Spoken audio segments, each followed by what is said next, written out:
तो आज के अब हम लोग नेक्स्ट सेशन में हम लोग ये पढ़ने वाले हैं कि बसेस क्या होती हैं।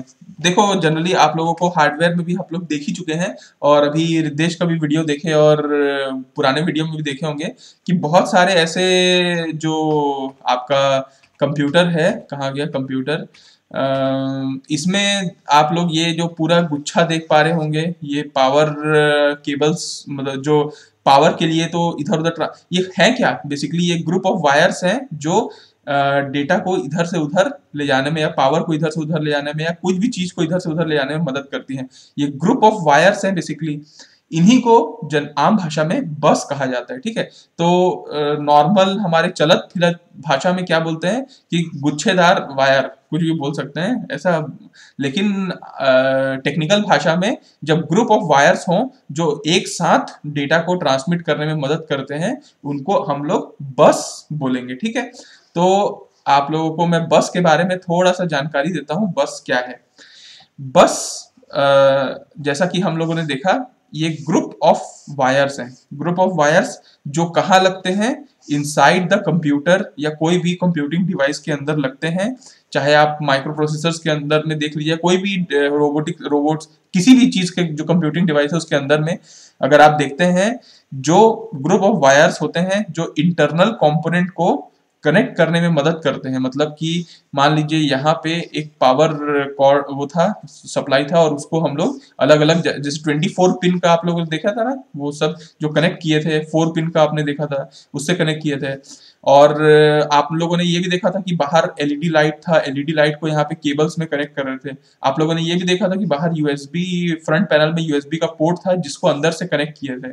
आप लोगों ने अभी जस्ट वीडियो में देखा कि रितेश ने दिखाया कि एक कीबोर्ड है, कीबोर्ड के एक ऐसे वायर्स थे जो मतलब ग्रुप ऑफ वायर्स थे, उसको वो कनेक्ट होता था। तो ये सब क्या कहला रहे हैं? ये बेसिकली सब इसको कहते हैं हम लोग बस। तो बस बेसिकली ग्रुप ऑफ वायर्स है, अच्छी बात है। क्या क्या चीज के लिए काम कर सकते हैं बस को?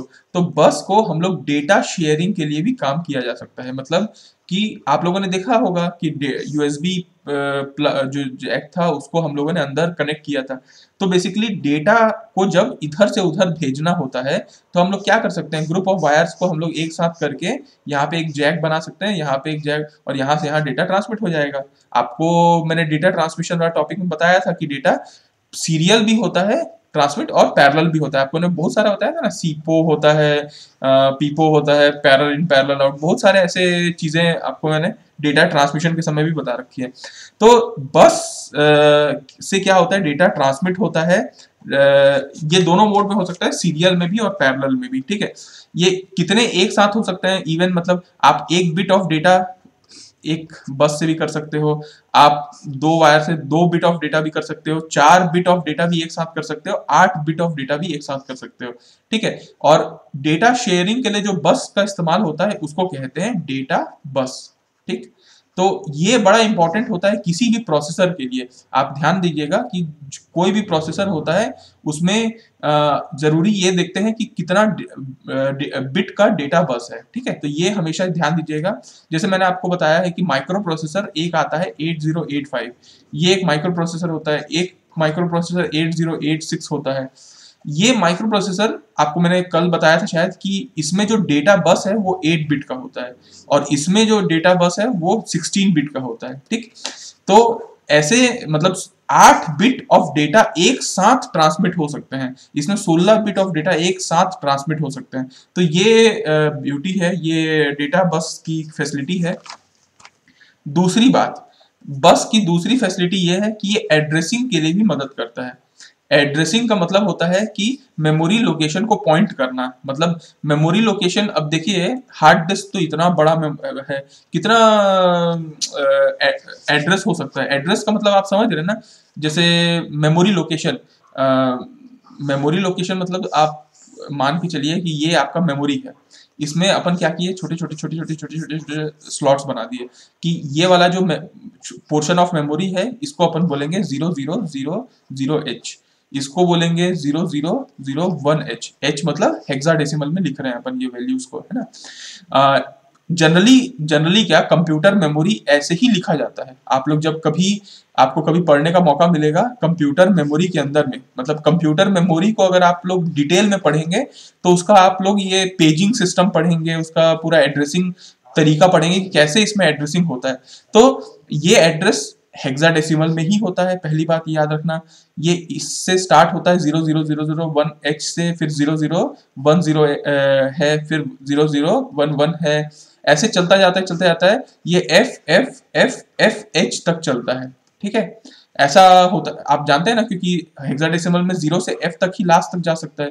तो मैक्सिमम मेमोरी कितना हो सकता है, FFFH, और मिनिमम क्या होता है 000H, ठीक है। तो ये तो आपको मैंने तरीका बताया कि कंप्यूटर मेमोरी कैसे एड्रेसिंग होता है।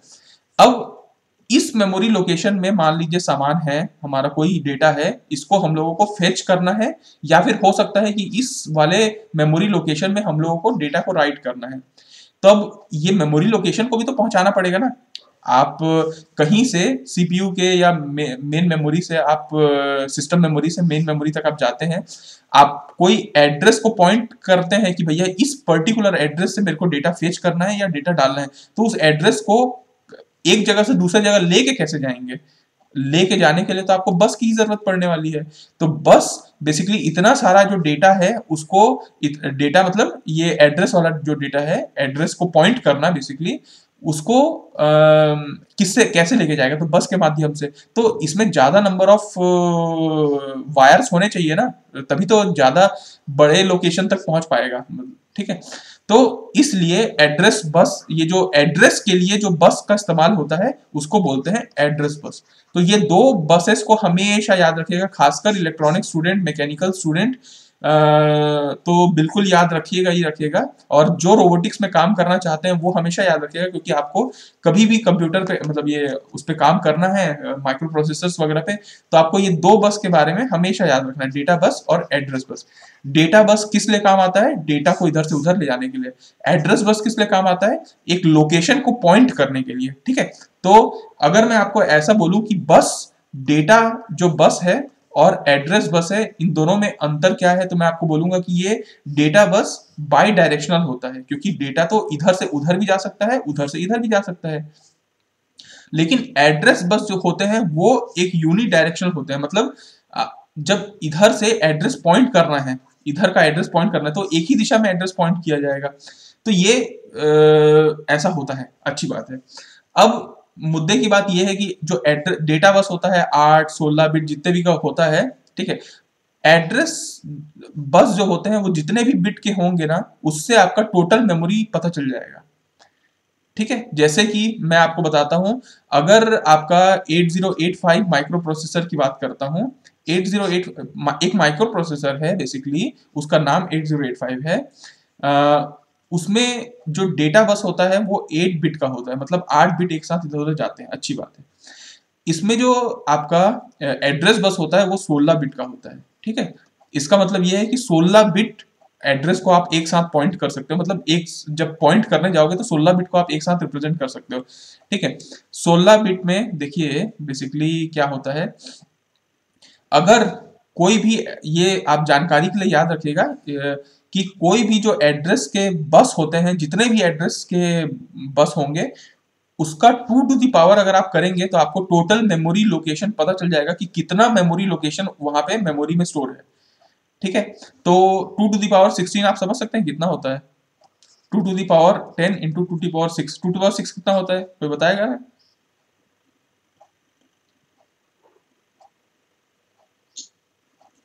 64 और 2 टू द पावर 10 होता है 2 टू द पावर 10 होता है 1 केबी।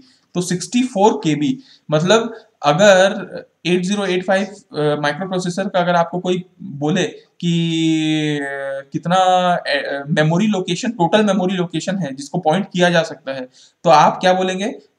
या कोई भी आपको अचानक से कोई प्रोसेसर दे दिया, ठीक है, कोई भी 8025 मान लीजिए, कोई मैं नया प्रोसेसर ऐसी बना दिया, और आपको मैं बोला कि यार इससे जो डेटा बिट है वो मान लीजिए 8 बिट जाते हैं, लेकिन इसमें ना जो एड्रेस है वो 12 बिट के ही है, ठीक। तो आप, और आपको मैं पूछूं कि इसका मेमोरी लोकेशन कितना, total memory location point out किया जा सकता है, तो आप क्या बोलेंगे? कितना होगा इसका टोटल मेमोरी लोकेशन? 2 की पावर 12, 4 KB। हाँ 4 KB, मतलब इसमें टोटल जो मेमोरी लोकेशन जिसमें स्टोर किया जा सकता है वो 4 किलोबाइट ही है टोटल। और उतने 4 किलोबाइट में ही वो किसी ना किसी मेमोरी को पॉइंट करेगा। तो एड्रेस बस बताने के पीछे मेरा लॉजिक ये था कि एड्रेस बस से टोटल मेमोरी लोकेशन को भी जाना जा सकता है।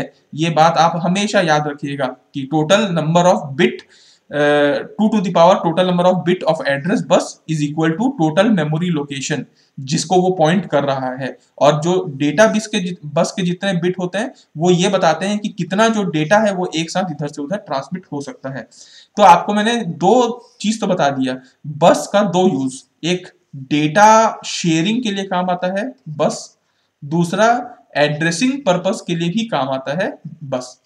तीसरा मैं आपको बस के बारे में बताता हूं कि ये पावर के लिए भी काम आता है। बेसिकली ये जैसे मैंने आपको दिखाया पावर सप्लाई से अलग अलग, जैसे 24 पिन का वो था केबल था, और 4 पिन वाला था, तो पावर भी इधर से उधर ट्रांसमिट होते हैं क्योंकि ग्रुप ऑफ वायर से अपन ट्रांसमिट कर सकते हैं। तो बसेस पावर के लिए भी इस्तेमाल होते हैं। बस टाइमिंग के लिए भी इस्तेमाल होता है। अब टाइमिंग के लिए कैसे होता है, तो आपको ये पता है ना कि पूरे कंप्यूटर में मदरबोर्ड में एक क्या लगता है, सिस्टम क्लॉक लगता है, सीमॉस क्लॉक लगता है। वो सब पेरिफेरल को जितने भी उसके पास आसपास के मदरबोर्ड में कनेक्टेड है उनको सिंक्रोनाइज करने में मदद करता है। सिंक्रोनाइज का मतलब होता है एक साथ सब काम करे। तो बाकी डिवाइसेस को पता कैसे रहेगा कि सीमॉस का जो क्लॉक है उसके अकॉर्डिंग हमको काम करना है, तो उनके बीच में कोई बस तो होगा ना जो उन लोगों को कनेक्ट करता होगा। इस बस को बोलते हैं टाइमिंग बस। ठीक है, तो टाइमिंग बस क्या करता है, एक जो मेन आपका सिस्टम क्लॉक होता है, सिस्टम क्लॉक उसको दूसरे पेरिफेरल के साथ सिंक्रोनाइज करने में मदद करता है, उसको अटैच करके सिंक्रोनाइज करता है। तो ये बस के 4 फीचर हैं, 4 यूजेस हैं। Is it clear to everyone? तो आप लोगों को पहली बात तो ये समझ में आया कि बस का क्या यूज है। तो 4 प्रकार के यूज मैंने आपको बताया। अब आपको मैं ये बताता हूं कि कुछ कॉमन जो बस हैं जो मार्केट में चल रहे हैं या फिर कंप्यूटर में यूज होते हैं, उनके बारे में आपको बताता हूँ। ये बेसिकली अलग अलग जो बस मैं आपको बताऊंगा वो अलग अलग बिट के हिसाब से अपने फीचर के हिसाब से अलग अलग होते हैं। इसमें से जो सबसे पहला मैं आपको बताऊंगा वो है आपका MCA। ठीक है, MCA का मतलब होता है micro channel architecture. Micro channel architecture आपको मैं फोटो दिखाने वाला हूं अभी थोड़ी देर में। माइक्रो चैनल आर्किटेक्चर बेसिकली ये ऐसा बस होता है जो 16 से 32 बिट का होता है। ठीक है, 16 बिट का हो सकता है या 32 बिट का हो सकता है। जो पैरेलल बसेस होते हैं, पैरेलल एक साथ डेटा इधर से उधर ट्रांसमिट होते हैं। लेकिन ये पहले के जमाने में थोड़ा यूज होता था जब PS2 जब कनेक्शन आता था ना, जब मैं आपको PS2 का भी शायद दिखाया होगा कि वो पहले के जमाने में कीबोर्ड वगैरह माउस को कनेक्ट करने के लिए PS2 कनेक्शन आते थे, तो उस समय ये माइक्रो चैनल आर्किटेक्चर का इस्तेमाल होता था। ठीक है, अभी सिर्फ नाम सुनते जाओ, उसके बाद मैं आगे बताते जाता हूँ।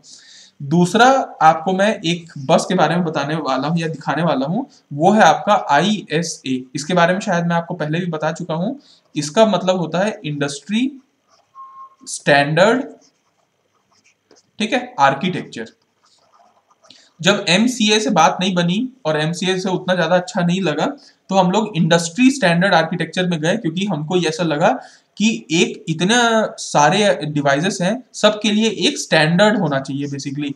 तो स्टैंडर्ड प्रोवाइड करने के लिए एक ही स्टैंडर्ड का लाया गया जिसको बोलते हैं ISA। ठीक, ISA industry standard architecture basically 16 bit का होता है।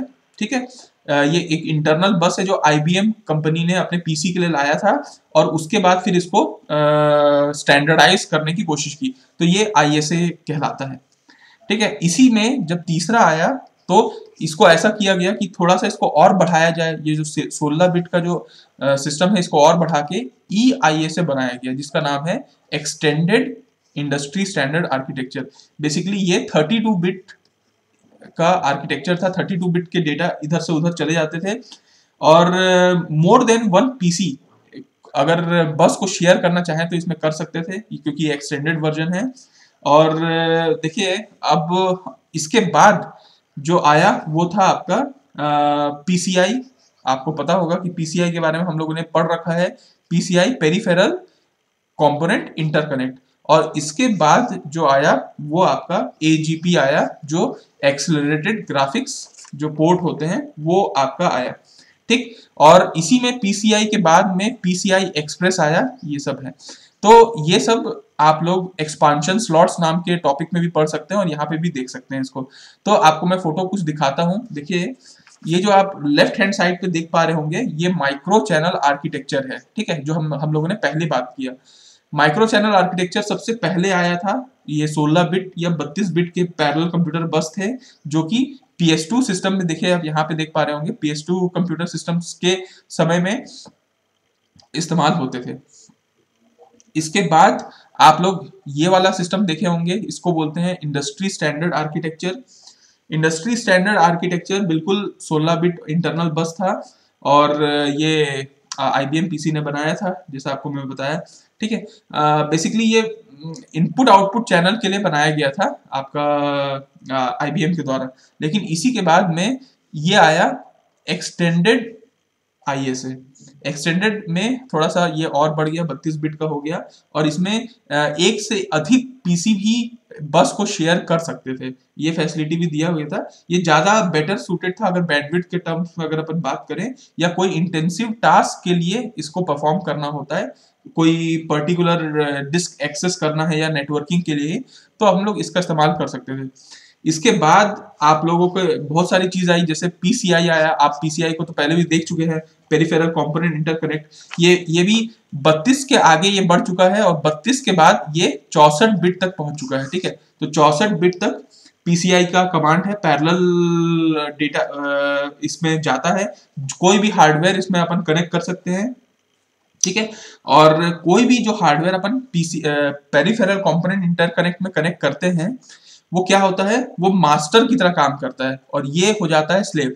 तो मास्टर कोई भी एड्रेस देता है तो इसको मानना पड़ता है, और उस एड्रेस को पॉइंट आउट किया जाता है, ठीक है। टिपिकल जो पीसीआई कार्ड्स अपन यूज करते हैं जनरली, साउंड कार्ड, मॉडेम हो गया, टीवी ट्यूनर कार्ड, या कुछ भी अपन ऐसा कार्ड अपन यूज कर लेते हैं, वो पेरिफेरल कंपोनेंट इंटरकनेक्ट में आता है। इस पेरिफेरल हाँ एक मिनट ना, पेरिफेरल कंपोनेंट इंटरकनेक्ट के साथ ही एक और पोर्ट भी आता है, जिसको हम लोगों ने पहले पढ़ रखा है, जो एक्सेलरेटेड ग्राफिक्स पोर्ट है।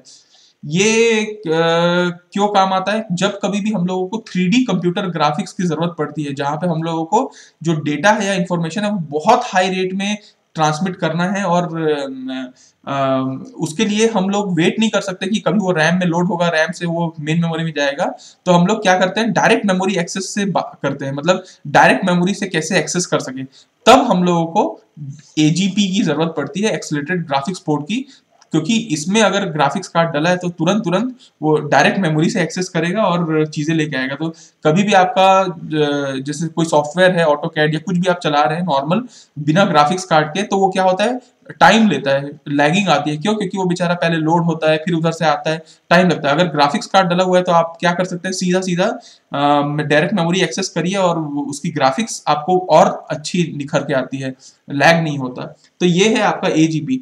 इसी में आपका नेक्स्ट आया था मेरे ख्याल से, पीसीआई के बाद PCI एक्सप्रेस भी आया था। PCI एक्सप्रेस इसी का छोटा वर्जन था, आपको शायद मैंने पहले भी दिखाया था। PCI एक छोटा वर्जन है PCI का, PCI एक्सप्रेस। ये क्या करता है, ये हाई स्पीड सीरियल कम्युनिकेशन करता है, ठीक है। इसी ने जब से PCI एक्सप्रेस आया है बहुत सारी चीज हट गए हैं, PCI का तो रोल ही खत्म हो गया है PCI एक्सप्रेस आने के बाद। और ये एक कॉमन मदरबोर्ड इंटरफेस है, जो अपन आजकल जो ग्राफिक्स कार्ड है वो भी अपन उसी में डाल देते हैं। तो AGP का भी कॉन्सेप्ट वो हो गया है, PCI एक्सप्रेस में सब कुछ आ जाता है। तो कंप्यूटर के ग्राफिक कार्ड हो गए, कोई हार्ड ड्राइव हो गए, वाईफाई हो गया, इथरनेट हार्डवेयर कनेक्शन हो गया, कुछ भी है PCI एक्सप्रेस में लगा लो और काम बना लो। तो PCI एक्सप्रेस आजकल सब चीज को रिप्लेस कर चुका है। तो ये सारे कुछ एक्सपांशन स्लॉट्स भी आप इसको बोल सकते हो, क्योंकि चीजों को एक्सपांड करने के लिए हम लोग इसका इस्तेमाल करते हैं, या फिर आप इसी पोर्ट से बसेस को कनेक्ट करते हो और आगे बढ़ाते हो। इसलिए ये बसेस के टॉपिक में भी ये इंपॉर्टेंट है। तो ये था आपका बस वाला पोर्शन।